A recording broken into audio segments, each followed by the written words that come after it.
How we doing, Alabama? Guntersville in the house. All right, great to see you guys. Look at this. On a rainy day, too. Thank you all. I never get that reception at home. That was very, very nice of you. I want to thank you all for coming out, arranging this beautiful Irish weather for me. They call this a sunny day. So it's awesome to be with you. And Josh and Caroline, thank you for what you're doing with Blueprint Alabama. He said you're doing a reception for me this evening, but actually it's a reception for them this evening. I'm just coming to it. And I am grateful that you organized this town hall around Social Security here today. I've never been to this part of your pretty state. It's gorgeous coming in here. And I was like half asleep in the car. I got rained out of, the weather had different ideas for me last night. So I was hoping to spend the night here in Alabama, but instead the weather decided I would spend the night in Charlotte. And so, and then they took me to Big Bad Breakfast in Birmingham, and it was awesome. And I slept in the car the whole way here until I woke up. I also want to thank so many of you who are party chairs for being here. Some of you had to come long distances. So important. You know, the country, our country, has never needed a two-party system to actually work. And we can talk about the other guys all we want. I firmly believe that this eagle flies best when both of its wings are flapping. And so we have a job to do as Democrats, and that is make sure we file candidates everywhere, not just where we know for sure we're going to win. What kind of game is that? We've got to give our neighbors real live human beings to see, to touch, to know in their own communities that are running as Democrats, whether it's school board, whether it's register or wills. And so that's why I'm so excited to see Caroline and Josh just running with the ball and doing what needs to be done to let people know that, you know, we can't change yesterday, but we can change tomorrow.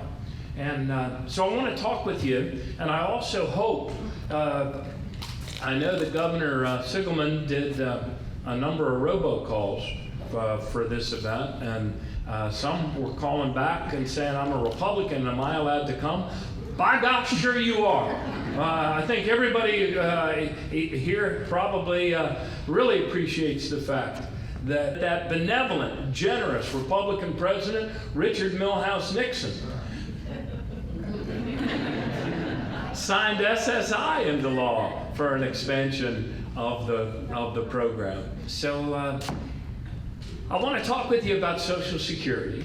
And if we have independents and Republicans and Democrats here, I think that's appropriate, because you know what program is the most popular program in all of the United States of America? Social Security. Social Security. 80% of Americans believe that Social Security should not be privatized. It should be strengthened. It should be made better. And it should be secured for the next generation.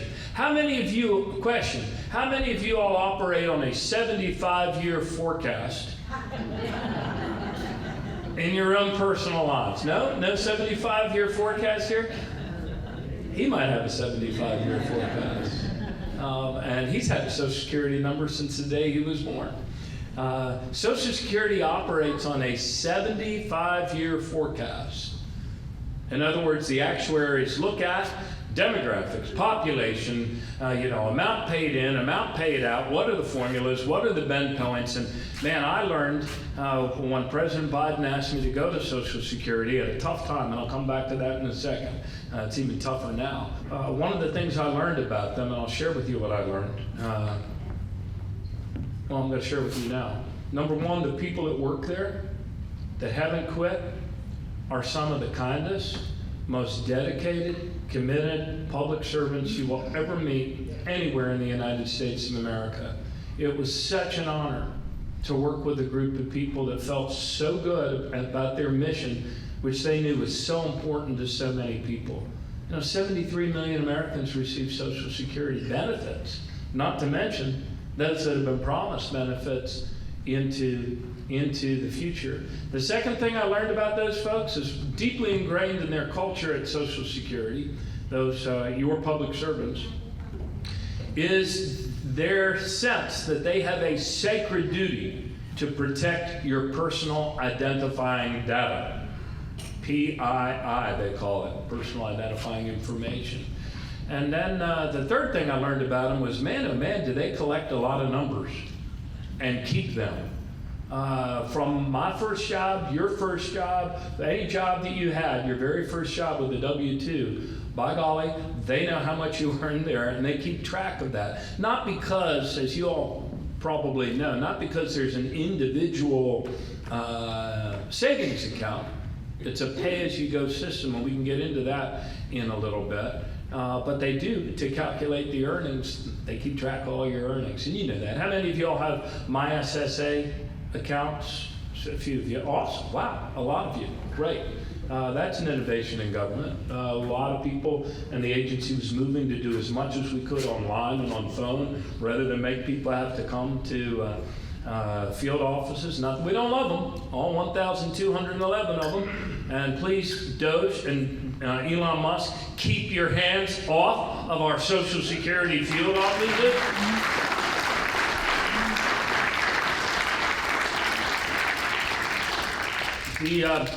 They keep a lot of data, and part of their that data all comes collected into that 75-year forecast. And Congress, every 30 years or so, makes an adjustment to the forecast so that we stay on forecast, and Social Security is there for this young man and the other young people here in this town hall. And that's what they did back in 1983.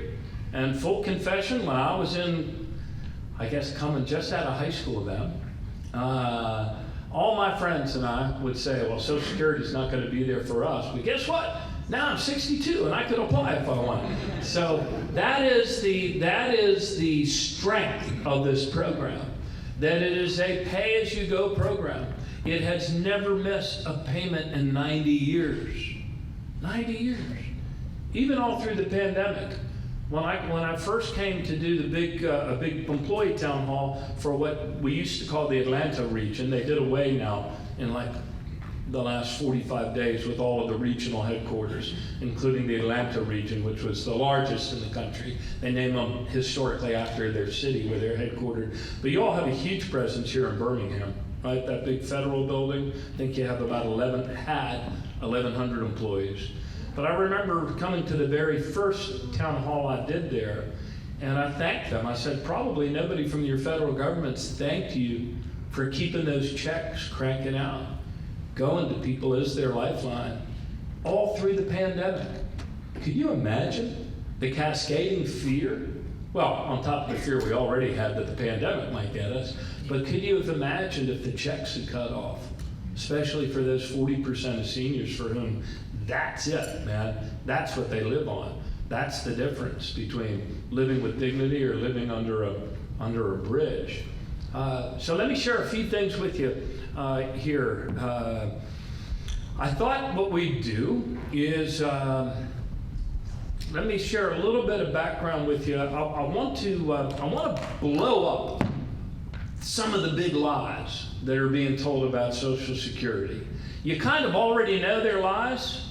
Otherwise, you wouldn't have come here today. You'd be sitting at home watching the Fox. But I want to hopefully give to you some plain language, so when you return to your own tables of democracy, you can engage with your neighbors or with your family members. And God bless our family members. We all have some of them, right? Sit home watching the Fox. And so I want to give you some plain language ways to rebut those. Dr. King once said it's important to preach to the choir because otherwise they stop singing. So none of us can afford to stop singing right now. The agency needs you to sing and needs you to stand up for the agency. They told me I had a clicker here, but they already forwarded the first slide. Who went beneath me forwarding my slides? I see it. Not this one? Put it down? Yes, ma'am. Okay, just go to the very last one called Win Back Your Country, the blue one. Just put that one up there for a second. There you go, that's good. So I put some of the plain language on this. This is my new website that I put up. I didn't put it up myself, thank you. So it's called Win Back Our Country, and some of it, as I go through some of this, I'll be going a little fast, so feel free, Q&A, to ask me to clean up anything I didn't properly explain. And if you want to go on and check out the website after you get home, and just if somebody's throwing out some of these big lies to you, that's there for you, and I'll continue to build it out. In fact, some of these other operational slides I want to share with you today, they should be posted on there. If they're not there yet, they soon will be. So I want to blow up those big lies.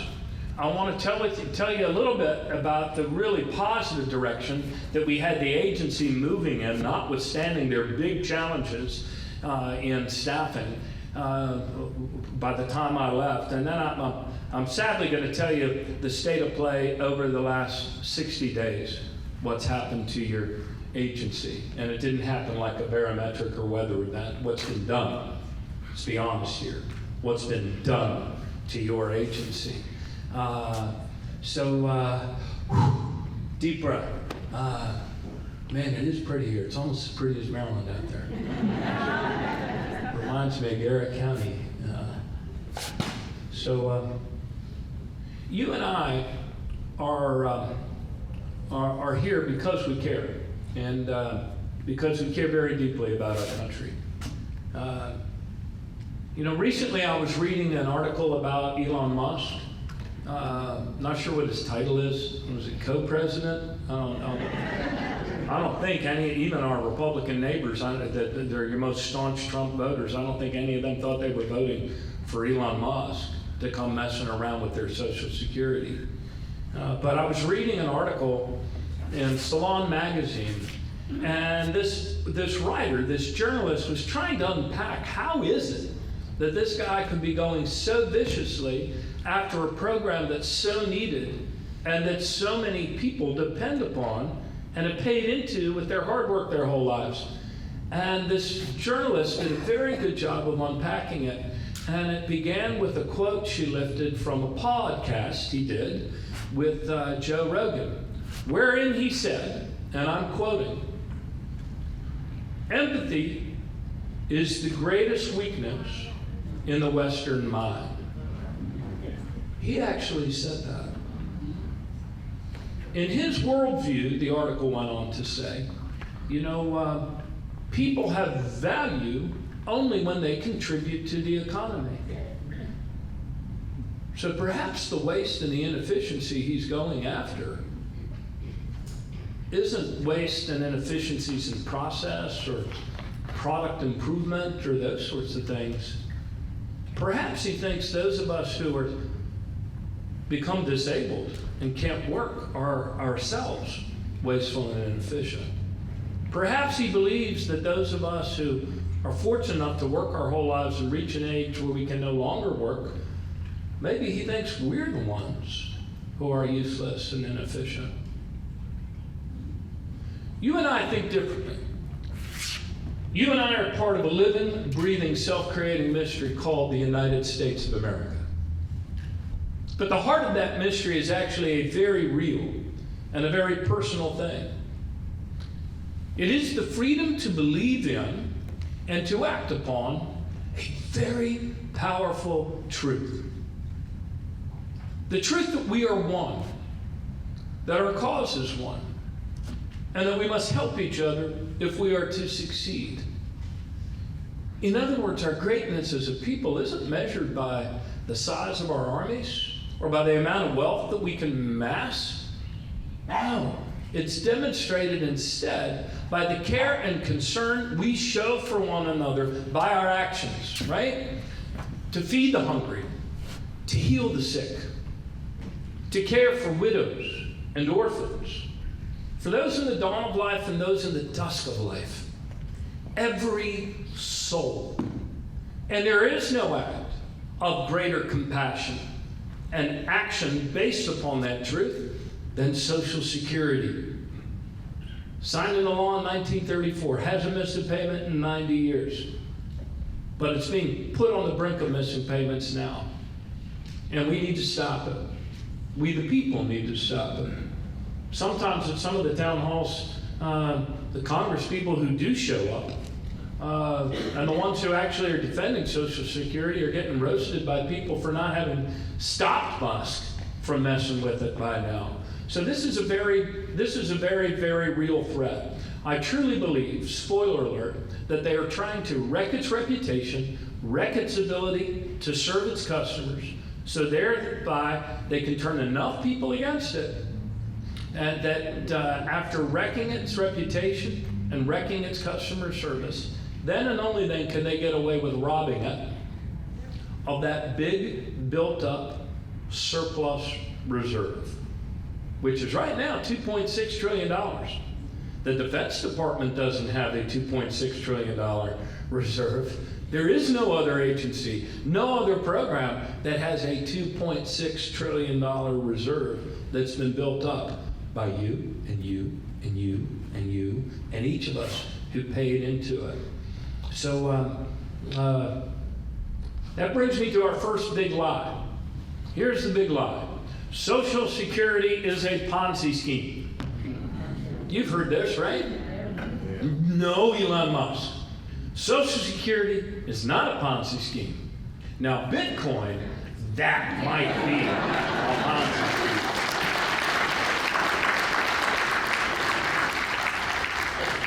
Ponzi schemes topple over after a few months when people figure it out. But Social Security hasn't toppled over in 90 years. Social Security has a 75-year forecast, and every year, year after year, Social Security gets the highest ratings from people like Grant Thornton or now Ernst & Young, because they keep good track of your money and good track of your dollars. And always gets the highest ratings from auditors. Are there mistakes occasionally? Yeah, it's a big program. Occasionally there are mistakes, but it is a smaller number of them than you find in many, many other companies in the private sector. And but anyway, back to the first big lie. First big lie is it's going bankrupt. Now, in order to unpack this big lie, I want you to bear with me.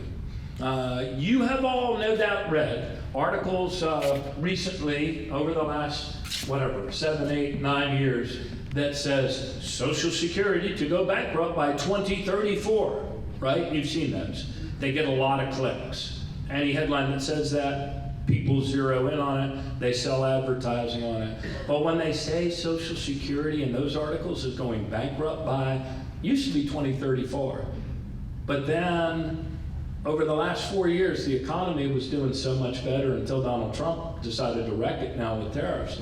The economy was doing so much better that that date of 2034 was pushed out to 2035 because more people were working at higher wages all across the various divisions instead of just in the top 4%. And so they pushed it out to 2035. But what is the it? The it is not really the corpus, the main part of the program itself. The it is most properly thought of, but never reported in the headlines as the surplus reserve of the Social Security Trust Fund. In other words, back in 1983, when Congress last had to make an adjustment, and for some reason Congress always waits until they're right on the deadline when they have to do something. So that was the last time that that reserve was in danger of being depleted. And if it becomes depleted, the thought is that then Social Security is going to have to reduce benefits for everybody by whatever the percentage is required to make its payments. For the most part, though, bear with me, this is the most complex part of the program. For the most part, though, Social Security is a pay-as-you-go program, which meant the year before I took over the agency at the President's request, Social Security, there was $1.3 trillion that got paid into Social Security's trust fund through your taxes, right? The 6.2% that we all pay up to the first 170,000 we earn. So 1.3 trillion came in that year, and 1.4 trillion went out that same year to the beneficiaries. Well, where did the 100 billion come from? Discerning minds what to ask. Go ahead, ask me. I'm glad you asked that question. So the 100 billion came from that surplus reserve, which had been built up to like 2.7 trillion ever since Congress made the adjustment back here in 1983, because they saw that baby boomers like me, I'm a late blooming baby boomer, they saw and they knew ever since our parents came home from World War II, got married, and started having large families, that there was going to be a demographic bubble coming into the retirement system. And so from this point, in 1983, they started building up that reserve, which is what covered that difference in the last year between the 1.4 and the 1.3. You're with me on this, right? So now you want to ask, well, why is it when Ronald Reagan and Tip O'Neill famously had a beer and decided to do that adjustment back then? You know, what did they get wrong that they thought they were fixing it till 2050 and everything was going to last the life of the baby boomers? Why is it being depleted earlier? I didn't know the answer to that question until I got to the agency and I asked our actuary, and he said, income inequality. And I said, I've never heard that before. And I've been, what do you mean income inequality? He said, well, because of the way the system works, there is a cap on how much you pay in, which means that if you make $170,000 in the course of the year, you pay $10,000 into Social Security. But if you make $170 million a year, you pay $10,000 into Social Security because you only pay on that first $170,000. And I said, yeah, but that's where you set the cap back then. I don't get what you got, what did you get wrong? He said, well, we set the cap at a level where we the people thought we would capture 92% of all dollars earned in the United States. But so many changes happened to the tax code after that in the final 6 years of Ronald Reagan's time that it exacerbated income inequality, shoved earned dollars into the hands of the top 4%. Who enjoy that big windfall, and therefore they only captured 80% of the dollars they thought they would, and that's why it's depleting in 2035. So here's the first little bit of good news. It's a solvable problem. It's a solvable problem.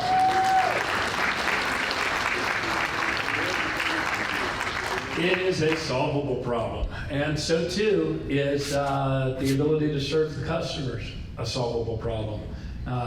Let me rattle off, and then we'll come back to that. Key up that first slide, if you would, the one with the graph on it, and we'll come back to that. Let me blow up a couple more big lies. So we did the Ponzi scheme, right? Not a Ponzi scheme. It's a pay-as-you-go program. And it's the only one that has a surplus, and they want their hands on it. That's why they want to wreck its reputation and wreck its customer service. Second big lie, zombie apocalypse. Zombie apocalypse. It was said, in fact, Donald Trump told Congress that there are some people 300 years old still receiving Social Security. I thought we had laughed Elon Musk into a corner when he said they were 150, and then they realized, oops, he didn't know what he was looking at in that older computer system.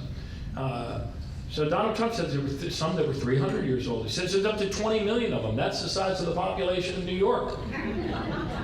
And if they were 300 years old, that meant they came here for the founding of Jamestown.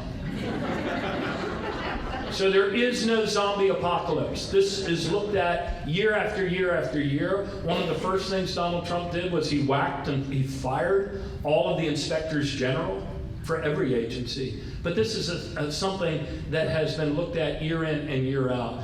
Social Security is automatically notified by every state and territory in the United States. We have contracts with them, so the vital records, when they record a death certificate, it comes to us. There are also millions of people that even in their grief, will call the agency, wait for a long time on hold, although we automated that reporting, to say that, hey, my mom died, you need to stop sending the check, or my husband, or what have you, I need to make an appointment. And then also Medicare automatically notifies the agency if somebody stops billing for Medicare. Could be a miracle. Or it could be that they passed on and somehow the death certificate didn't get there as soon as that alert. So it does not happen. It's a myth. It doesn't happen. There is no zombie apocalypse. Maybe a total of 800 people have an additional check or two before the agency catches up with it if you're in a rural area, or maybe somebody didn't file the paper as timely as they wanted. So that's not a thing. Here's another one. Third big lie. Illegal immigrants are stealing your Social Security benefits. Not true. Total poppycock. Not true. In fact, illegal immigrants, human beings working here outside of legal status, actually pay into Social Security $25 billion a year for the rest of us that they will never see a dime of, because they are prohibited by law from receiving Social Security benefits. Now, careful of this one, because they love to conflate non-citizens receiving Social Security cards. That's the other big lie, that there was a massive blue conspiracy. The Biden campaign started sending automatically Social Security cards to non-citizens that came into this country. Well, yeah, because we're required to do that legally, Elon, just like we did for you when you came here from pre-apartheid South Africa.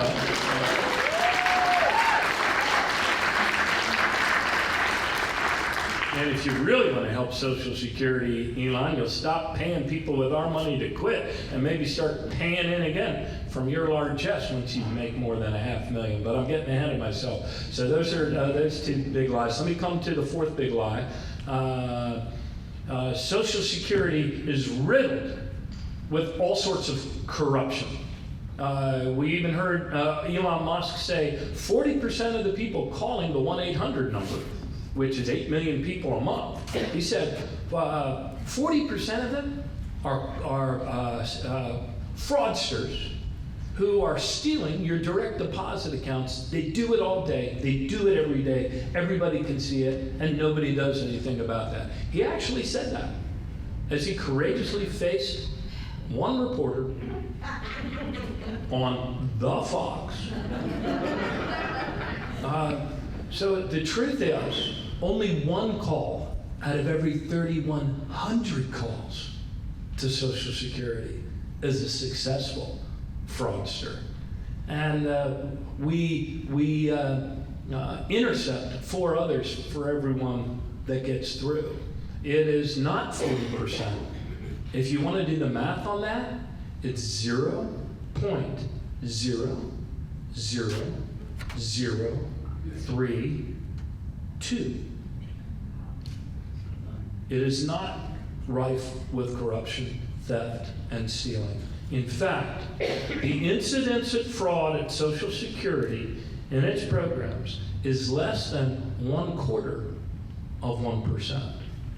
Improper payments overall is about 1%. Some years a little more, some years a little less.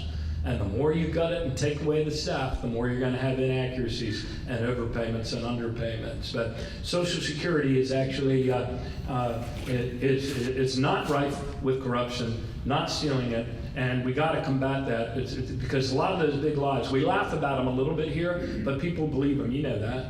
I went to see my ophthalmologist. Why are you laughing at me for that?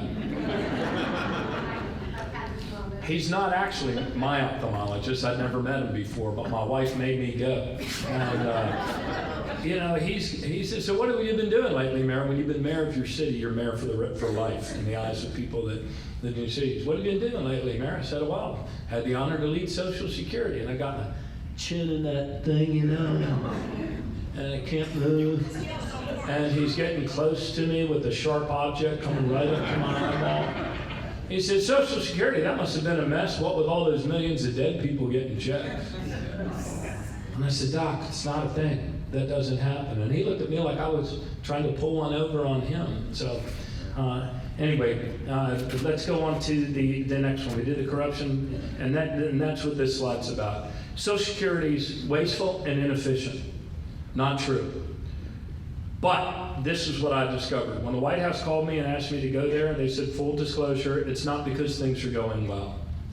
It's because after 9 years of Congress reducing its staffing, go back to the other one, I'm sorry, the blue one. 9 years of Congress reducing its staffing. See these blue graphs? That's us. Those are people in active beneficiary status. And you can see those blue graphs because of the baby boomers going up, up, up, up, up. And it's going and projected to continue to go up. But the red line is the staffing. And this last dip in the red line, from the 56,000 when I left it, down to 49,000, I think it's going to go lower than that. They've become like the hermit kingdom. With my year there, we were open, transparent, publishing stuff online, metrics, performance metrics, real time, like no other agency. But now it's become a bit of the hermit kingdom. They admit that they have eliminated 7,000 people from Social Security, 7,000 jobs. I don't want to confuse that with the people they're eliminating by falsely marking them as dead when they're clearly alive. But this is back to the staffing. So they've eliminated 7,000.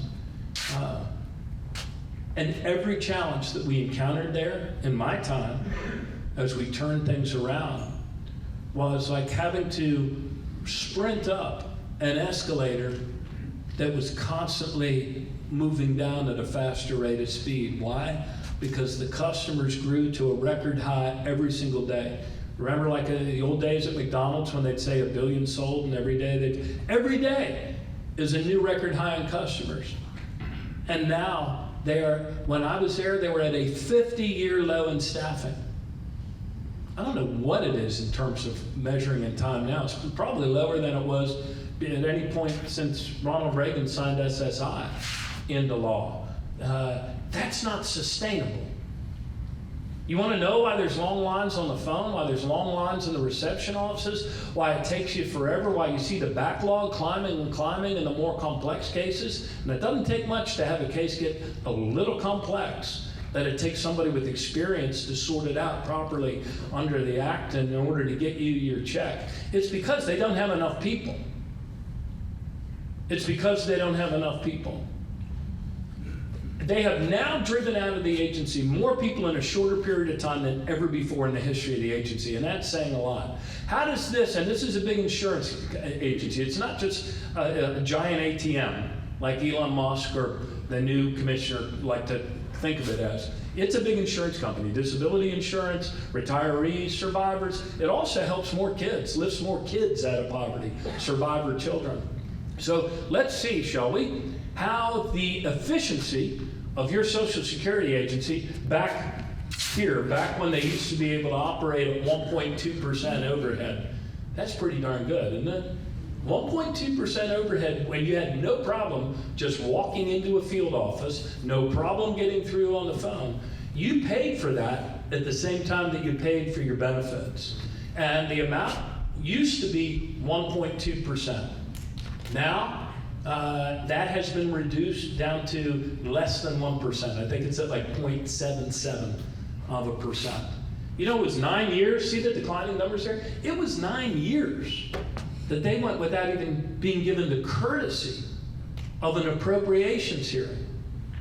And the chair of the subcommittee of what they call Labor H, where Social Security's allowance is looked at, is actually under the jurisdiction of the congressman from this district. Chairman Robert Aderholt is the chairman of that subcommittee. Now, in fairness to him, he was the first one to actually give us a hearing in 9 years. But it came after he forced all of his members to vote to cut Social Security's administrative budget by $500 million. He said, and this is what happens when you make statements without talking to the agency or its confirmed leader, and it's confirmed by a bipartisan lopsided margin. Very grateful to the Republican senators who voted for me. He said you could take it all out of headquarters in Baltimore. There actually aren't $500 million worth of positions at Baltimore, although they've taken a lot out of it. He said at the time it wouldn't affect a single field office. You can't absorb cuts like that, because even when you do level funding, because their fixed costs go up by $600 million for health insurance and cost of living adjustments, that means they have to let the Grim Reaper wipe out $600 million in fixed costs going up. So that $500 million is kind of on top of that $600 million. And now you saw, I know he sent out a press release recently when Elon Musk and Doge proposed and wanted to close the field office in his district. And he sent out a letter saying he's defended it, and they're not going to close that office. But this is what Doge is doing to this agency. I do, however, believe that a number of Republican congresspeople are now coming around to the great threat that these actions are presenting for ongoing benefits, because right after the new commissioner was confirmed, Donald Trump's newest commissioner was confirmed, 14 Republican members of Congress wrote a letter to him. They must have had that baby already printed and signed. And it said to him, you got to stop it with these cuts to Social Security, and we want to talk with you. So part of what we're doing today is encouraging our neighbors, whether you voted for them or not, call your congresspeople, call your senators, tell them that you want them to defend this program, that you rely on it. If you really want to make an impact, tell them right up front you always vote for them, whether you do or whether you don't. They listen to those more. And so we've got to give them room to push back on this, because this sort of damage that they've done in just 45 days is very real. Let's look at how this stands up to the next slide. Other insurance companies. When they operated at 1.2%, a high level of customer service, people got what they needed and they got it in a pretty timely fashion. If you compare that 1.2% to Allstate, the good hands people, their overhead to benefits paid is 19%. If you compare that to Liberty Mutual, Liberty, their overhead is 23%. So this is not a wasteful program. It is the most efficient insurance company in America, maybe even the world, with a very low rate of fraud. Next slide. This is what happens when you don't have a clicker. Hey, Chris, can you get her to click the next slide? Thank you. These are some of the things they measure. I told you about the earnings that they keep track of. Well, I'll be damned. They actually measure their own productivity on a year-over-year basis and are required by Congress to do it. And this, too, gets audited. And last year, they pulled off the biggest increase in productivity that they had since, where does that leave off? 2013. All Social Security administrations took a bit of a hit during the pandemic, but they pulled off even with their staffing reduced to a 50-year low, and they pulled off one of the biggest increases in productivity that they had in 11 years. Next slide. And this is the room we built out to do it, and we did it in rapid order. That room was stood up in the first 30 days, and around that table, every 2 weeks on a regular rotating basis. Any of you do software development and computers and that sort of stuff? Okay. So Agile, Agile is all about the short 2-week sprint. We human beings are, for some reason, kind of hardwired against 2-week deadlines. Most of us get paid in 2-week, time frames. I don't know why that is, but that's the way it is. And I was tipped to this when I was mayor and did it also as governor, and it works. And so we would gather there, and we focused in for one blessed hour on whatever the big problem was of that particular gathering of security staff. And around the table were all of the deputy commissioners. There are very few of them there anymore now, but they headed up the various divisions. And at the end of that 1 hour, we did one on initial disability determinations. We did one on the 1-800 number. We had another one on improper payments, overpayments, underpayments. We had a separate one on fraud that the Inspector General attended. And then we also broadcast that, live streamed it, by the way. I'm kind of proud of this one. Live streamed it to 120 senior executive service people all around the country who could see which way the battleship was turning and hear the conversation on the bridge, if you will.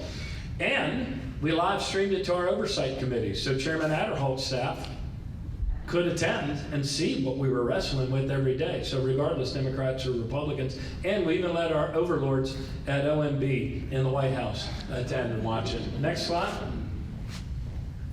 We would adjourn after that 1 hour to this room. You know what it was called? A follow-up room.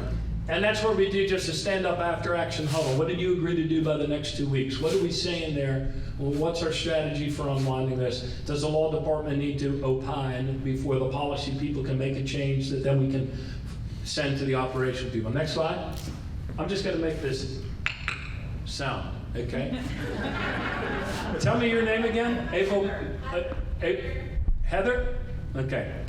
Heather's our clicker person. Speaking of numbers, these are numbers they don't show you anymore, but we had on the website when we were there. This is customer service by each of the 1,211 field offices across the country. We would also have similar maps that measured the timeliness of delivery of a line of service, like retiree effectuation of benefits or initial disability determinations. This was what we would call a lagging indicator, and we used to post this online for everybody to see. They still claim to be doing this, but I think they're monkeying with the numbers now, which is not fair. But they don't really care about the law, or fair, or the Constitution. But up there, when I had the honor to start working with these good folks, the average hold time on the 1-800 number was 42.5 minutes. Every 2 weeks, every 2 weeks, every 2 weeks, and then finally going to a whole different system, which you didn't read anything about because it went off flawlessly, thanks to them. We got it down to 12.8 minute speed to answer. And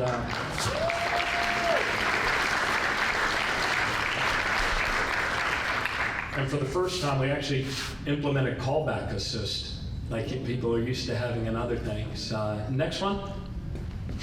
I'm sorry, go back to that one a little bit. You can see it started going in the wrong direction really quickly. And that's what happens when you have somebody saying things, immediately launching falsehoods against the agency and people and talking trash about your workers. I don't know anybody that ever had a successful business where they began by just bad-mouthing their own business and bad-mouthing their employees. Next slide. This is kind of the bread and butter. This is how quickly, the goal is to get above 85% in terms of getting people into pay status once they apply for their benefits. You can see that took a big dip, and by 2024 got it up to 82.9. Next one though,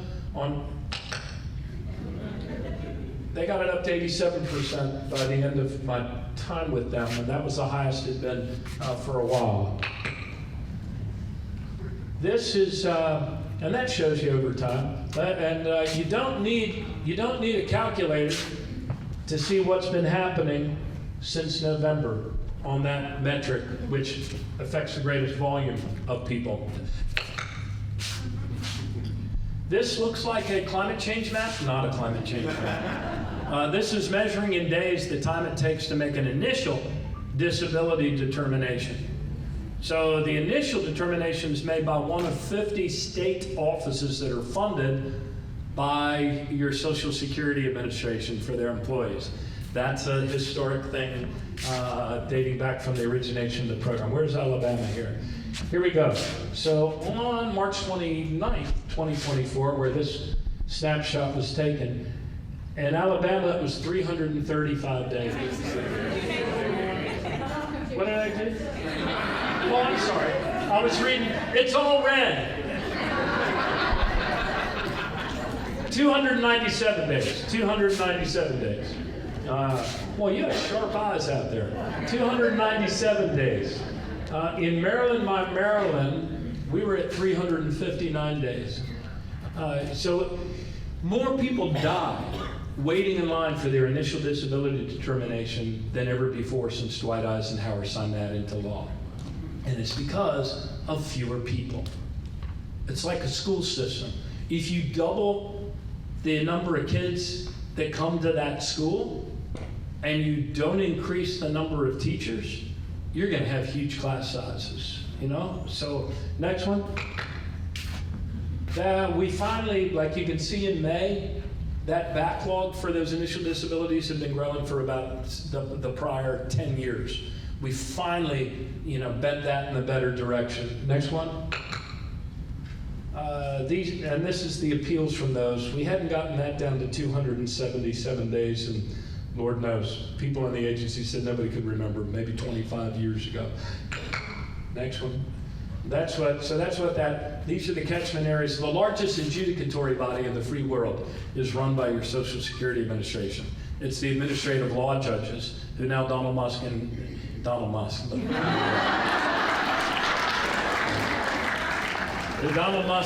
Trump say they have the ability to fire.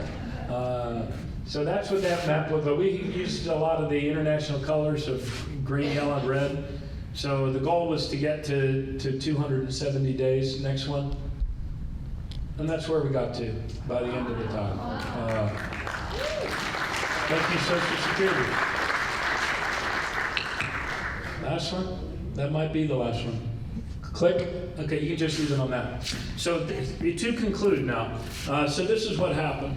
Once the election happened, the head of Social Security serves at the pleasure of the president, and it would not have pleased me to serve him. So they immediately put in a woman who had been a career person. She would have been with me. I would have been with her every 2 weeks in those meetings. Like, she was probably at all of them because she headed operations.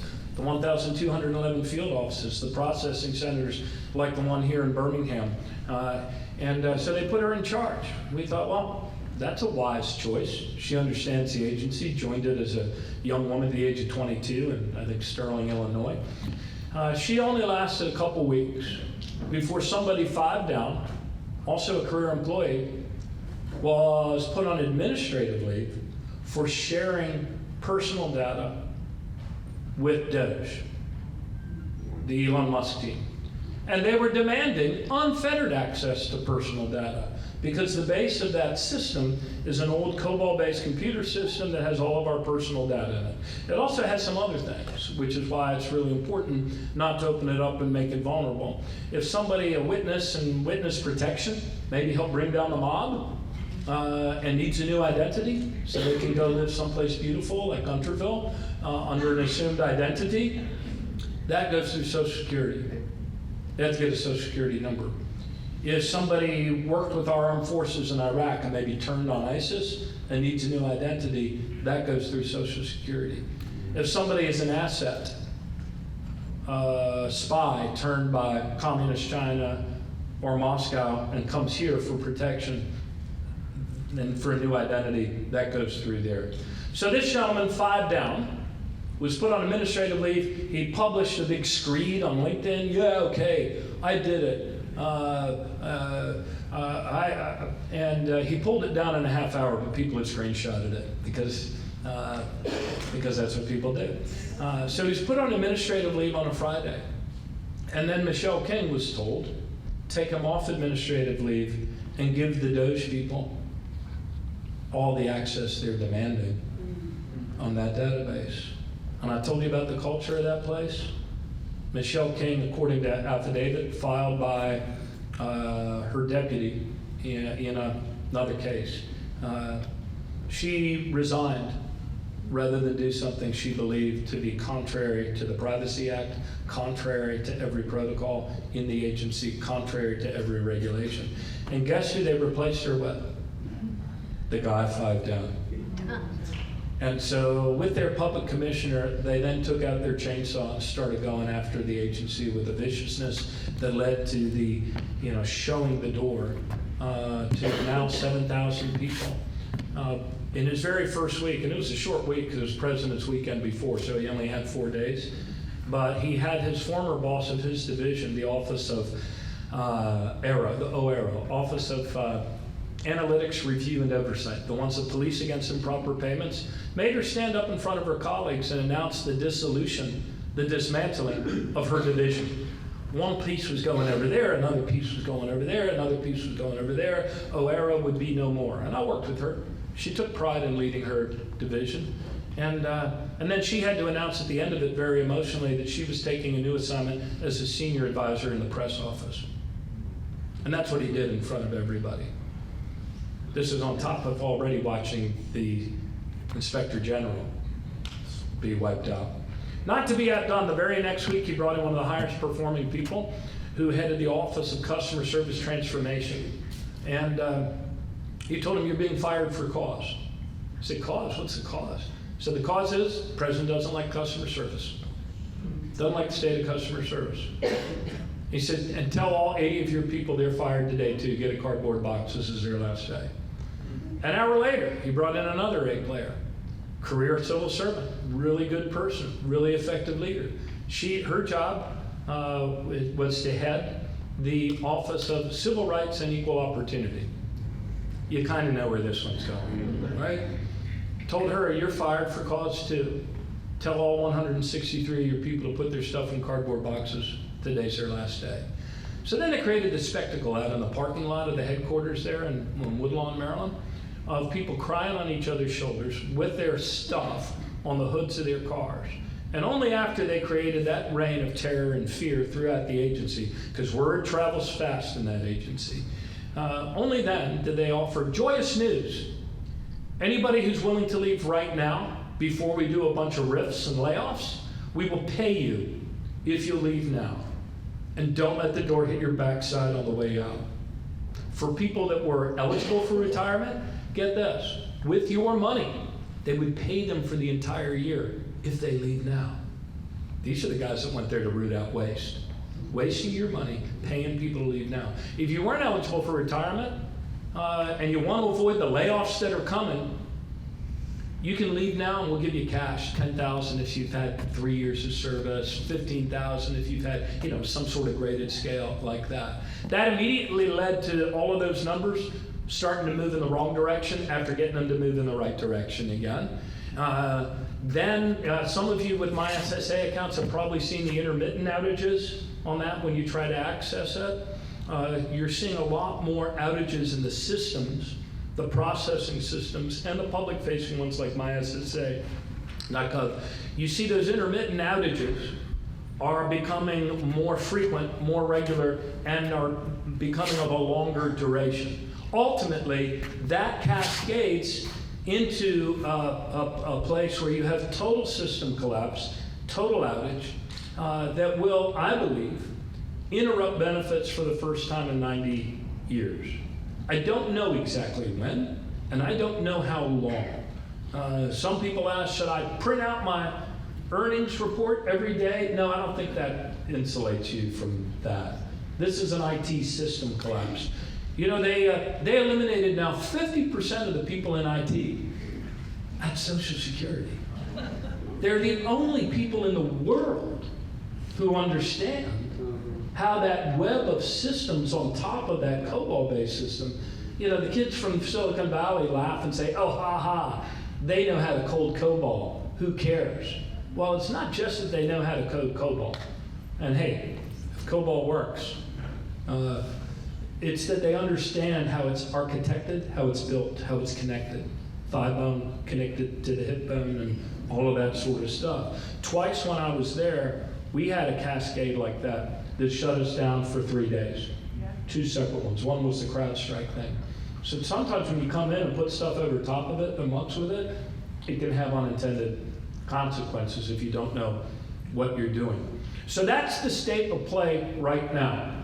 Good news I bring to you is a judge in California just granted a restraining order on the president cutting and ripping and laying off or dismantling any more agencies in our federal government. One of the 5 big examples he used The judge, I don't know, maybe it's a she. She, thank you. A discerning woman judge. I'm married to a discerning woman judge. Well, not that discerning. Thank you. I'm here all week. One of the examples she cited was of Social Security and the customer service backlogs, the wait times, and everything else going in the wrong direction. So that's some hopeful news. The courts have been holding, but the courts don't have armies. So we've got to back them up, and we got to back them up when they do the right thing and make the right decisions. So call your congresspeople, call your senators. Don't give up. I know it's frustrating, but the one thing I am seeing is that more and more I'm hearing the little voices of some Republican congresspeople standing up and sticking up for things. And you have one of the most powerful one here. Congressman Aderholt is the chairman of the subcommittee they call Labor Age. They can't afford a letter for, like us, for Social Security, but he is a very, very important voice here. And I have met with him only after he put through the $500 million cut. And he did give us our first budget hearing in 9 years. So don't give up, call them. It's not so much about changing their vote as it is them hearing your voice and being able to tell their colleagues, look, we're getting more and more calls about this. So, that was a lot to throw at you, and thank you.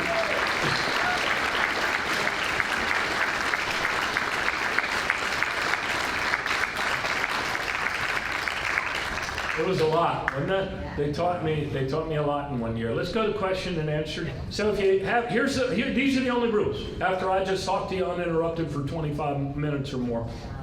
Hour? Was it an hour? Hell, I didn't know it was that long. Well, I'm going to shut up. So you can ask any question you like, and we'll just try to get as many as we can. And if you'd rather ask 10 questions, you can do that as long as you keep it to 10 minutes. Or rather, 2 minutes. First off, thank you for coming.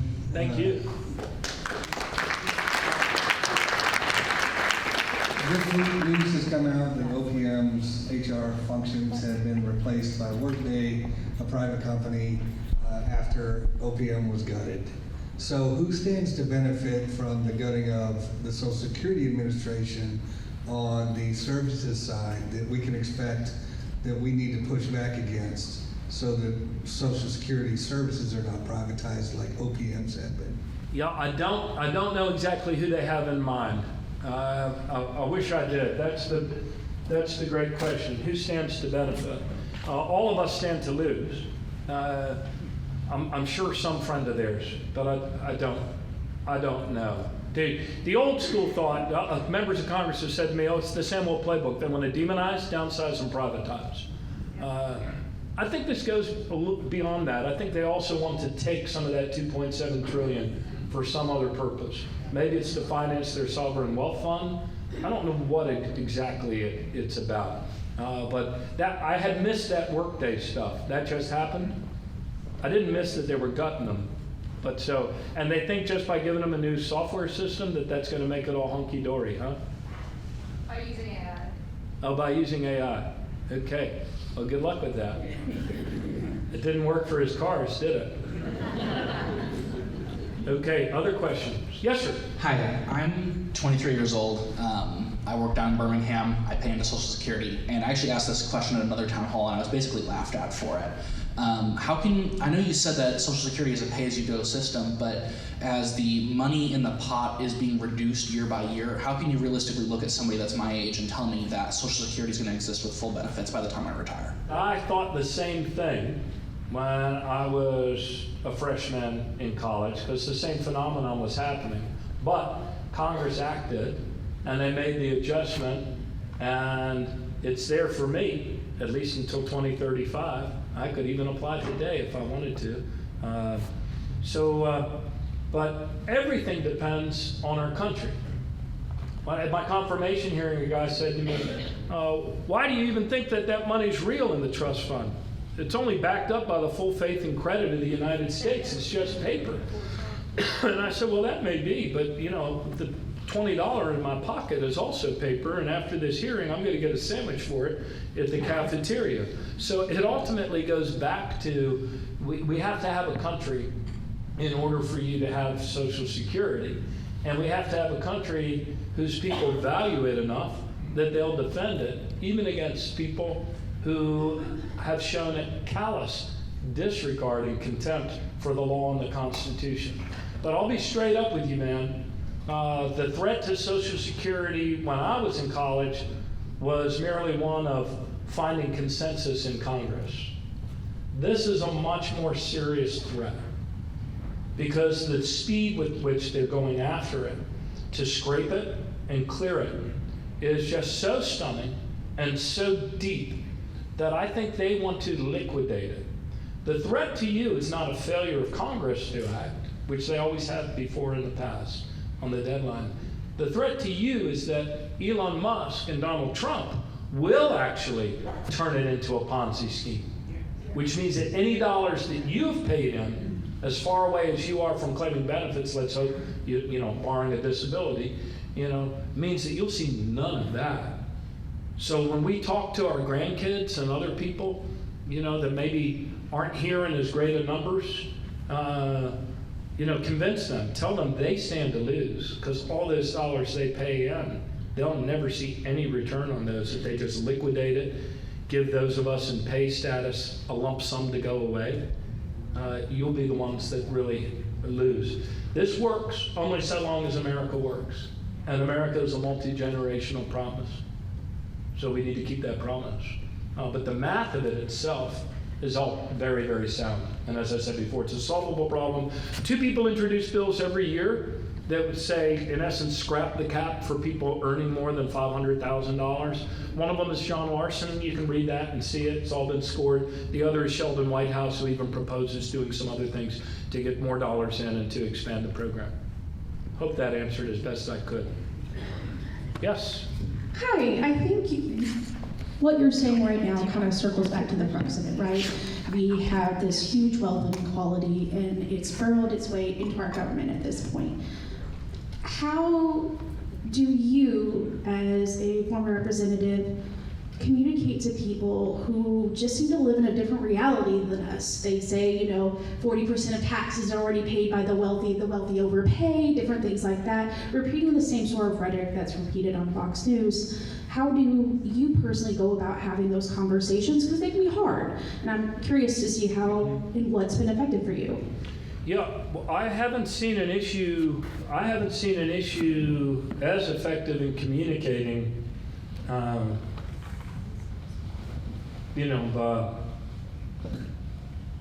haven't seen an issue quite like Social Security that cuts across all of those party and ideological lines. You know, they're in a different context. I think it was Upton Sinclair who said it's hard to convince a man of the truth if his livelihood depends on not believing it. There must be some reverse corollary to that where Social Security's concerned. I mean, Fox can say all they want, that it's no threat to your benefits, but the second they interrupt the payment of benefits, that's going to burst their bubble. So I do believe that this one is the issue that communicates. And I'm no longer, I don't knock on doors anymore. I've knocked on my fair share, won a bunch of elections, lost a couple. I think I'm 11-2-1 in competitive play. But this issue cuts through. If people get Social Security, they get Social Security. You don't have to explain the difference between Medicaid and Medicare or other things. So I think we need to communicate with people around kitchen table issues, economic reality. I noticed when I was a mayor and we would do town halls and I put up maps and service areas and the like. It was the first time we had ever done that in our city. It was like 20, 25 years ago. Somebody would always raise their hand and say, "Can you show me my house?" That's how people treat those things that their leaders or their government's telling them. Show me my house. I know what my reality is. And there are many who would say that we failed to speak to those economic concerns of people, especially those that were most pinched and feeling still the sting of inflation and the pandemic. And so this will give us an opportunity to do that. Tariffs will give us an opportunity to do that. We would wish that we did not have to drink from this chalice, but this is what we're going to be up against. And I think we have to be, I think we have to not give up on our neighbors, even the ones that have driven us crazy with their refusal to see the truth. And this issue is coming through. Go over here, Josh. Yes. Thank you. Thank you. I received an email from kind of a suspicious looking thing, but I believe it to be legit, from Social Security. And it wants me to re-log in to my account in order to change the login and create a login.gov or an ID me through that. And I just find it very odd. I don't know why I'm doing this. I don't like the thought of giving away more personal information. Social Security has my information. Why am I redoing this? And I even thought maybe I should just pass on this and not do this, because it said in order to continue to be able to use my account, I need to do this. And I'm thinking, what do I use my account for? Mm-hmm. You know, like if the check comes, the check comes. If it doesn't come, there's nobody to complain to. Mm-hmm. So why am I, getting rid of my old password, and now I need to use these two new systems to verify who I am, and they even ask for a picture of me, which I just find that just kind of scary, to tell you the truth. Yeah.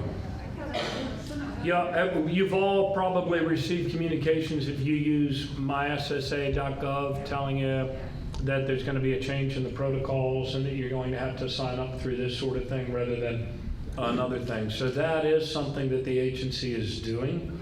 They say it's necessary to do that in order to safeguard against hackers who sometimes actually figure out a way to get into your myssa.gov account and change online what account to have your check deposited to. Most of us get the checks deposited directly. We still talk checks, but very few people actually get paper checks. So that's why they say they're doing it. It's a rollout that has caused a lot of confusion, a lot of anxiety, especially when they're doing totally illegal things like marking people as dead that they know to be alive. They're claiming, by the way, they're cleaning up all sorts of records, hundreds of thousands of records that they believe people are dead, but they're sending out directives to the field offices that say, because we're cleaning up records of people we believe to be dead, you're probably going to have people showing up who are actually alive, who were wrongly declared dead, and this is the protocol you must go through to resurrect them. I don't believe that a failure to do that new ID thing results in any interruption of your benefits, but there may come a time, I think they do have a date when they decide that they're not going to let you access the account unless you've gone through the new protocol and the new format, which I haven't tried it myself.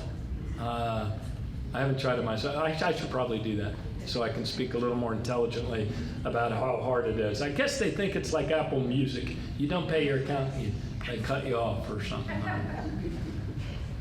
Over here. Hey, my name is Rebecca, and I'm so grateful that you're here in Guntersville. I'm from Montgomery, Alabama, which is a blue county in our red state, and this is the first time I moved here a couple years ago during COVID, but that I'm living in a red state, and I wore this shirt to vote in November, and realized that night we're 85% red county. And so I wonder, in those eye doctor appointments, I mean, he said, you told him that's not true, and he knows where you just came from working. Yeah. And then you said he felt like you were putting a veil over his head. So, like, I mean, he's an educated medical doctor. At what point do you say it's worth it to keep this conversation? I mean, you have to finish your appointment, but like, when do you say, I need to push back because you are not, this is not true, you know, versus I don't have the strength to go back and forth right now. Yeah, it took just a little bit of back and forth. I said, Doc, that's just not true. That's looked at every year. It's audited every year. And by the Inspector General and outside people like Grant Thornton and Ernst & Young, we rotate our audits. And we get automatically alerted. I told him there's other things with the death certificates and vital records. So that's a big lie. That doesn't happen. To which he then said, well, how come nobody on your side? He said, how come nobody on your side is saying that? I said, well, I just said it to you now. So that kind of told me he was one of those folks that only watches, he gets the news from kind of one source. So I said, well, you can look them up. I don't believe they've taken down the Inspector General reports. They're there. It's just not true. That's where I got to with him. I'm sorry, I've lost track of which, no, I know we're on this side. I was just talking to this woman on this side. Okay. Hi. Hi. Again, thank you for being here. I'm, among other things, a retired federal employee, and there's a lot of Thank you. retired Big round of federal applause for federal employees. That I just found out, thank you very much for bringing it out, that they contracted out OPM 3 days ago. I have having retired from the federal government, I know that contracting has very significant parameters and how they were able to do that with a one source, sole source contract. I have no idea, but they did. So I'm concerned about my money coming in for that. Social Security, I'm here, so that's another source of income for me in my retirement. And also, because my late husband died due to his time in Vietnam, I get something for that. Mm-hmm. So, again, a government source in my retirement. Now, the administration is doing an investigation of Act Blue, which anyone with half a brain who's plugged in a little bit knows the purpose of that is to get a list of Democratic donors for, in my mind, retribution. Mm-hmm. I'm 74, what are they gonna do to me? Take my money? Okay, go ahead, try. I'll get by. I got 7 acres of land, I'll go plant a garden and build a shack. I'll be fine. But I'm very concerned that they are going to start taking, Social Security and these other things that people have earned away. What do we do? Well, we still have an election. They haven't canceled the upcoming election, and those midterms are an opportunity for us to be heard again. If we turn out, and I was in Florida, did a town hall in the Florida 1st Congressional District and Florida 6th, where they had special elections. And they cut the margins there by about plus 30 to plus 15. We didn't win, but if you extrapolate that out over how many Congress people there are in the Republican Party who won by 15 or less, I think it's about 53 of them. So we have the elections coming up, but kind of the base of your question is really one that we probably thought we wouldn't be asking ourselves as Americans again so quickly, and that is, how could we be taking this detour into an authoritarian system of government? There is no other word for it. Well, actually, there are many other words for it. But the reality of it is what the reality is. And the good news is we're all healthy enough and still free enough that we can come out in the rain to the town hall on Social Security and ask ourselves what we can do about it. So Bonhoeffer, who was one of my heroes, Lutheran minister back in the, back there's a Lutheran in the back there. Bonhoeffer said in times like these, there are three things that every person needs to do: pray, act, and wait patiently for God's time. And that might not be satisfying to some, but remembering that helps keep me sane. And so I do as much as I can do. Somebody said, oh, you're on one of these TV shows, they said, you're like the Cassandra of Social Security, you know. Cassandra was the Greek mythical figure who was proclaiming doom but couldn't do anything about it. I said, well, I hope the hell I'm not just Cassandra. I read it, would like to think of myself as Paul Revere. But it's not the British that are coming, it's the pre-apartheid South African who's coming for your Social Security.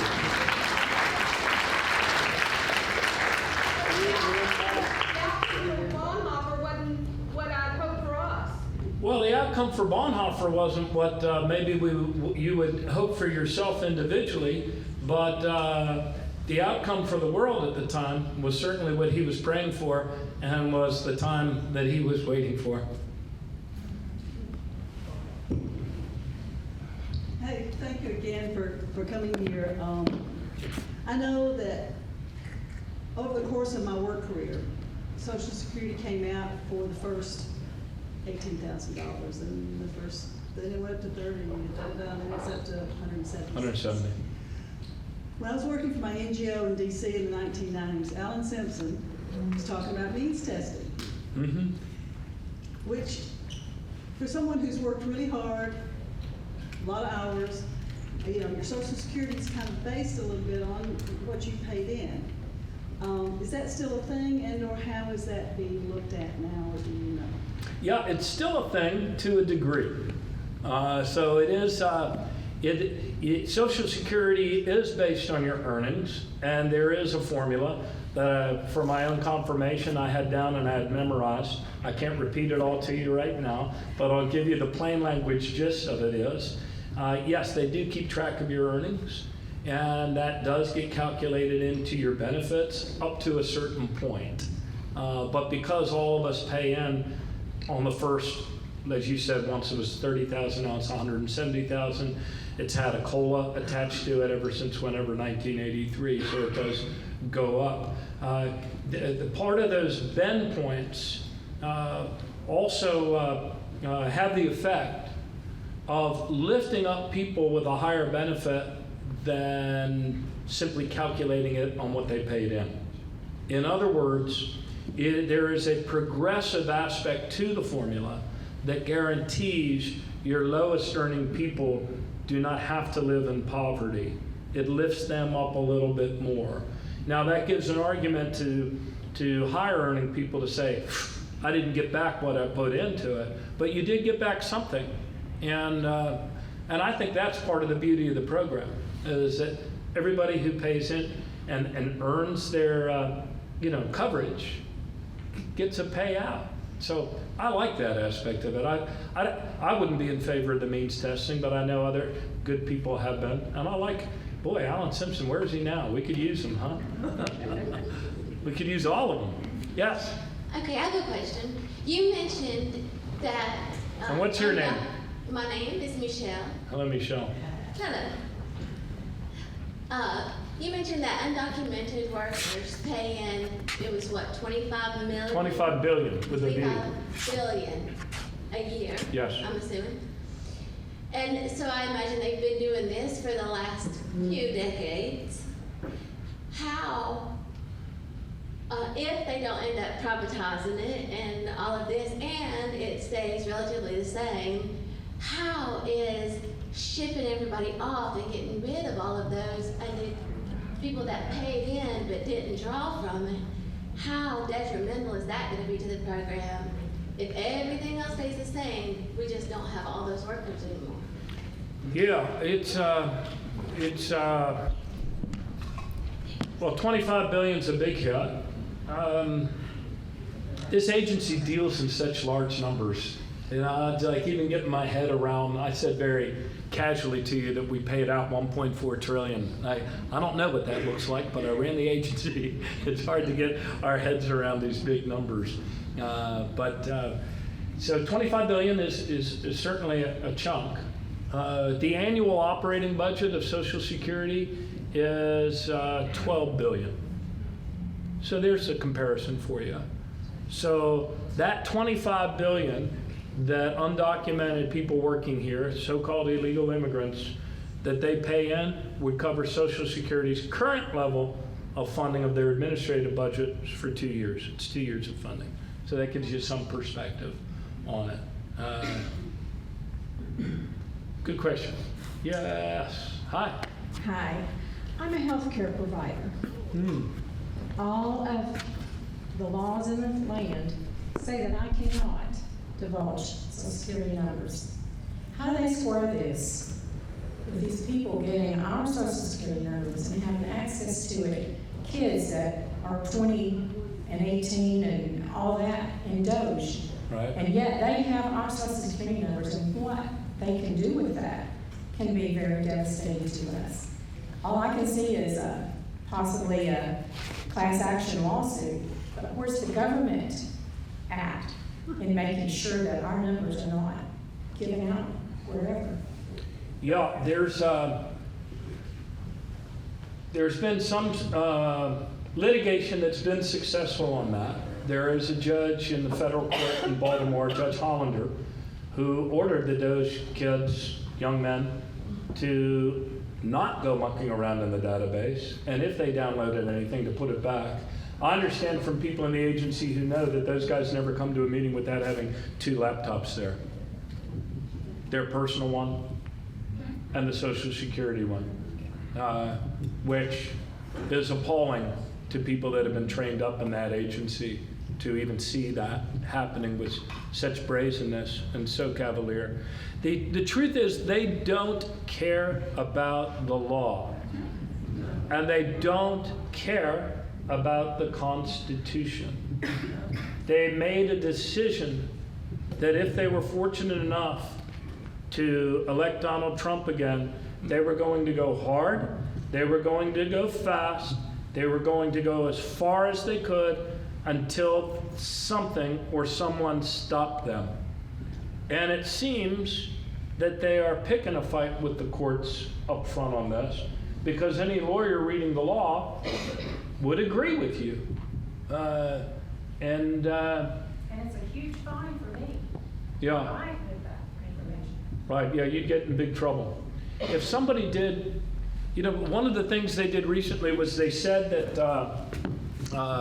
they needed the unfettered access so that they could go in and mark as dead, or as the former public commissioner said, we're going to terminate the financial lives of these people who overstayed their visa. We're going to begin with these 6,600 who are repeat violent offenders. Trust us.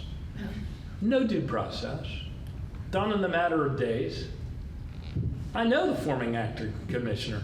I know he didn't review 6,600 files with certified criminal records on them before he said, yeah, go ahead, just mark them dead. And if they can do that, regardless of the law and no due process, to that group, they can do it to any group.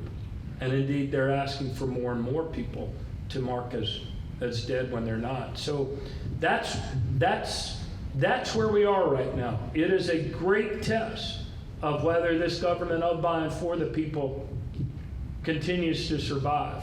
And we got to back up the courts when they, as the referee, says, no, you can call it a ball all you like. That's a strike, and you need to get out of there.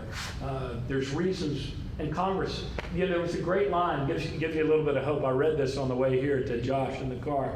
The judge said, I'm not saying that the president doesn't have the authority granted to him under Article 2 of the Constitution. What I'm saying is he doesn't have the authority granted to Congress under Article 1 of the Constitution.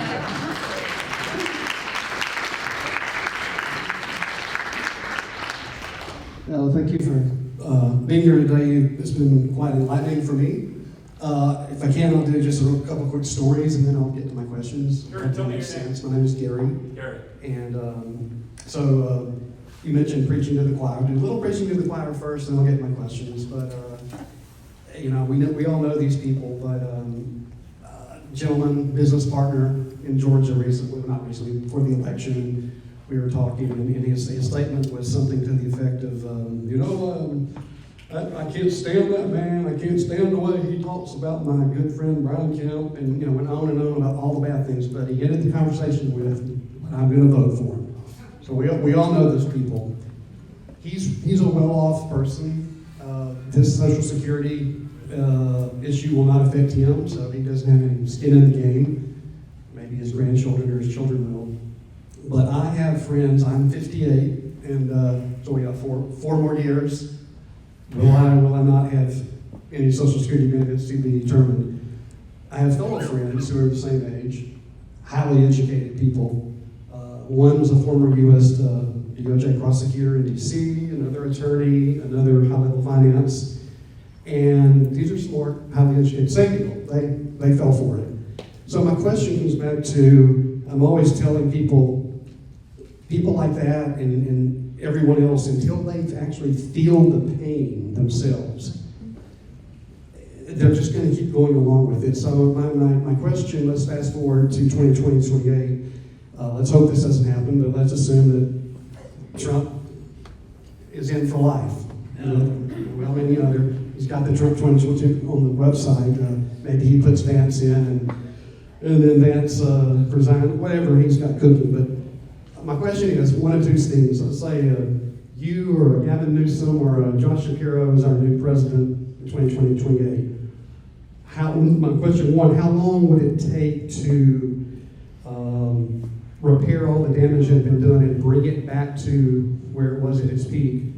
And then on the bad side, is it a possibility that if that, let's hope that doesn't happen, but if Trump did stay in for life, that it could just completely not exist at all? Those are my two questions. Yeah, I think there's given the speed with which they've kind of, gone at the agency and the way what they've scraped of what used to be there in terms of the expertise, the engineering expertise in the IT department, I think clearly they want to break the old system. Whether they want to break it in order to go to, Workday or go to some other platform that they think they've said they're going to move to a new platform in the next 30 days.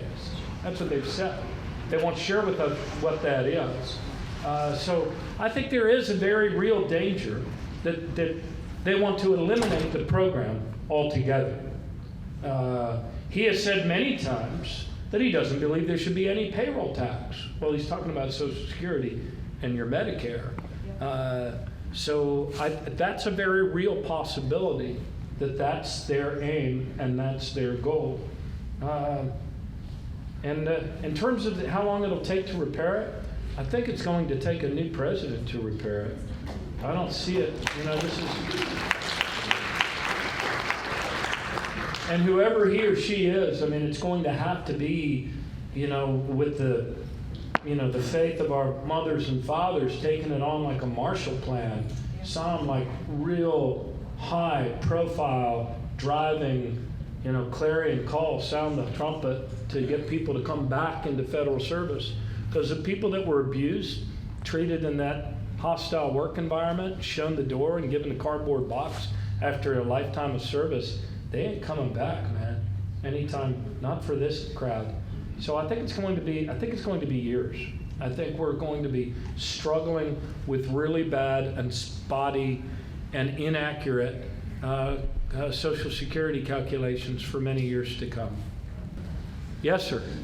Good afternoon. Thank you for being here. Thank My you for name's your Brian, patience. Hey, and Brian. I graduated high school in Maryland. My diploma's got Governor Mandel signature on it, just so you have an idea of how old I am. You were in the Hereford zone? Hereford High School? No, I was in Potomac. I was Oh. in Churchill. So. Oh, Winston Churchill, sure. My little brothers went to Wooten. Okay, tell you how old I am. Wooten opened while I was in high school. So There we go. I know All it. right. This is Maryland geography for 30. My question, you mentioned there are people that get Social Security cards or numbers even though they're not eligible. Can I ask why they get them? If they're non-citizens who enter the country illegally and therefore can work here, they need to pay into Social Security while they're working here. So they're required by law to pay in. So if you come here as a non-citizen and you're here legally, you get a Social Security card. So otherwise you wouldn't be able to get a job. Your employer would say, hey, you don't have a Social Security number, I can't hire you here. So that's why they get it. What these cats do though, is they conflate that, non-citizens coming here, and in their presentations, they want you to believe that every non-citizen is the same thing as an illegal immigrant. Not true. I think over the last 4 years, once the pandemic eased up, we saw a steady increase in legal immigration into this country. People coming here on work visas, student visas, and asylum seekers and others. So when you're here, you automatically get one. And actually, the thing they called the blue conspiracy, where they claimed Elon Musk and his right-hand guy in Wisconsin in front of a big graph, they claimed they discovered by going through the Social Security database that 5 million people, I could be off by a million, people over the last 4 years were automatically sent non-citizens were automatically sent Social Security cards, which means then they can vote, which is also not true. But what they failed to say is that automation process was something actually developed during Trump's administration in 2017. So instead of having people's identity determined by ICE, the Immigration Customs Enforcement folks, and then a second time making them go into a field office, ICE would transmit electronically to Social Security, hey, Martin O'Malley from Ireland entered legally.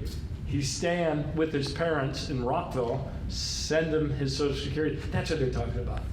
They want you to believe that it's just like counterfeiting millions of Social Security cards for illegal immigrants. It's not. It's the same law, also maybe a slightly improved process, but the same law that was in place when Elon Musk came here from South Africa and was given a Social Security card so he could pay in to Social Security for his work here.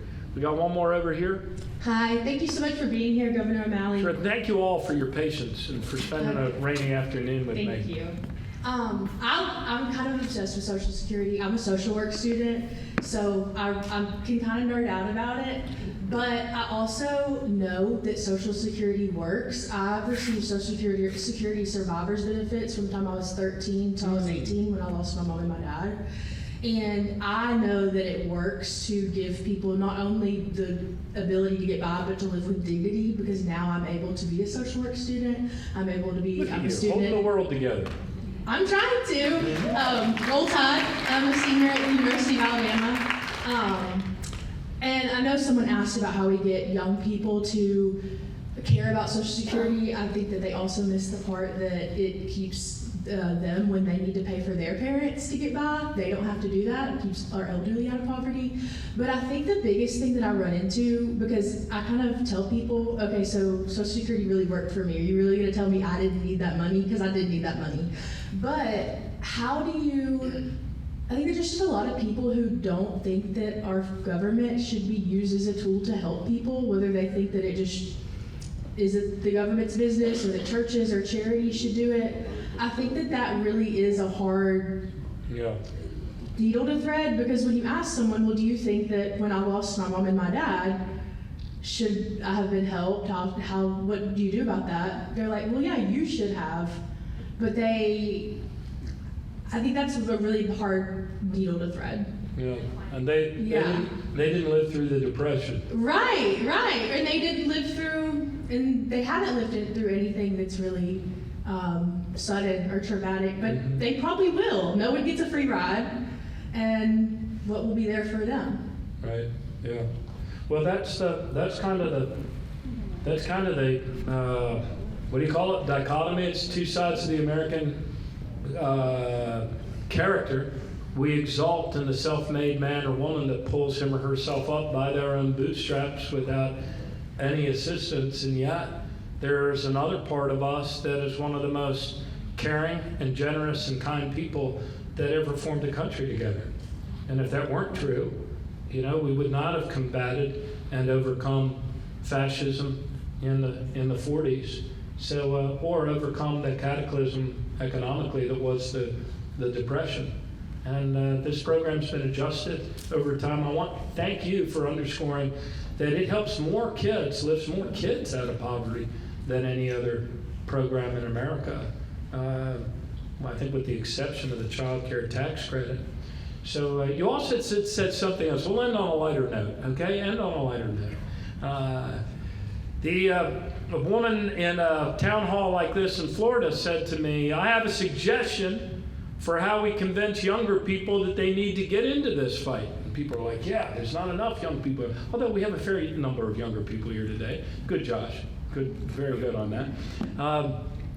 And she said, I have an idea. I said, yes, ma'am. What is your idea? She said, tell them that if they interrupt my check, I'm coming in and moving into their basement. And everybody, as you just affirmed, said they would get that until they feel it themselves. So look, thank you for being a social worker, for holding the world together. Thank you all for coming here. And don't give up, all right? Don't give up. The good news is those checks are still going out. And there are still some people in that agency that are hanging in there, but dial up your voice with your elected officials. And you have one very, very powerful one in this part of Alabama. So Social Security is supported by 80% of Americans, Democrats, Republicans, Independents. Social Security works, as the great book by Nancy Altman also pointed out. And so choir, go forward, keep singing, preach, return to your own tables of democracy, and thanks a lot for coming out and spending the time today.